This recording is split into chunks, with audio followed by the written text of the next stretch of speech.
All right, guys, so we're leading off of our first video. You saw how we took the valve stem off. Putting the valve stem off is very simple. All you have to do is push the tire down far enough so that you can put a valve stem there, screw your valve stem remover back on, and use that same force without leverage, because you don't need that much force to pull it through again. You're going to see how easy it is here. So there's me putting it underneath and through.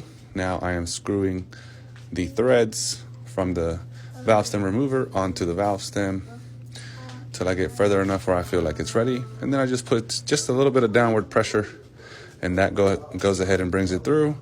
Unscrew the valve stem remover tool, and there you have it. Now you've successfully changed the valve stem on any rim.